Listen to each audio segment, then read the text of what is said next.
मुदखेड तालुक्यात सरेगाव इथं शेतकरी कामाजी गिरे यांच्या शेतातील कडबा सूडबुद्धीनं जाळून टाकण्यात आला।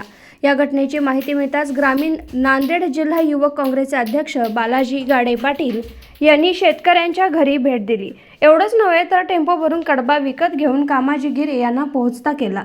फक्त शब्दांनीच नाही तर आपल्या कृतीतून बालाजी गाडे यांनी आपण शेतकऱ्यांच्या पाठीशी खंबीरपणे उभे असल्याचं सांगितलंय।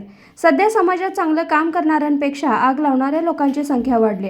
असाच काहीसा प्रकार घडलाय मुदखेड तालुक्यातील सरेगाव इथल्या शेतकरी कामाजी माधवराव गिरे यांच्यासोबत। कामाजी माधवराव गिरे यांनी शेतात रचून ठेवलेला कडबा कुणीतरी जाणीवपूर्वक आणि सूडबुद्धीनं आग लावून जाळून टाकला। मुक्या जनावरांच्या तोंडचा घास जाळून राख केला। नापिकी, महागाई, कर्जबाजारीपणामुळे आधीच त्रस्त असलेल्या कामाजी गिरे यांच्या पुढे मोठं संकट उभं राहिलं। आता काय करावं असा प्रश्न त्यांच्या पुढे उभा ठाकला। ही घटना युवक काँग्रेसचे कार्यकर्ते भास्कर कळणे यांनी युवक काँग्रेस जिल्हाध्यक्ष बालाजी गाडे पाटील यांना कळवली। शेतकऱ्यांचं दुःख शेतकरी पुत्रालाच समजतं। यावेळी बालाजी गाडे पाटील यांनी तात्काळ टेम्पो भरून कडबा विकत घेत कामाजी गिरे यांना नेऊन दिला। गिरे यांच्या चेहऱ्यावर जनावरांच्या चाऱ्याची व्यवस्था झाल्यामुळे एक प्रकारचा आनंदच पसरला।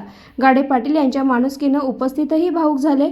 त्यांच्यासोबत प्रशांत पाटील मुंगल, राष्ट्रवादी युवक काँग्रेसचे तालुका अध्यक्ष केशव पाटील, शरद पाटील पवार, बालाजी पाटील मगरे, महेश पाटील पवार, संजय मेंढेवाड, तिरुपती पाटील मगरे, नंदकिशोर पाटील, बालाजी पाटील पवार, गावातील भास्कर पाटील कळणे, बालाजी गिरे, जळबाजी गिरे, गोपीराज कळणे, संभाजी गिरे, अविनाश कळणे, शिवसेनेचे विलास पाटील कळणे, ज्ञानेश्वर गुंडेवाड, महादेव कळणे, सुधाकर खानसेळे यांसह इतर ग्रामस्थ उपस्थित होते। शेवटी एवढंच की मोडलेल्या माणसाचं दुःख ओले झेलताना, अनाथांच्या उशाला दीप लावू झोपताना, कोणती ना जात ज्यांची, कोणता ना धर्म ज्यांना, दुःख ओले दोन अश्रू माणसांचे माणसांना।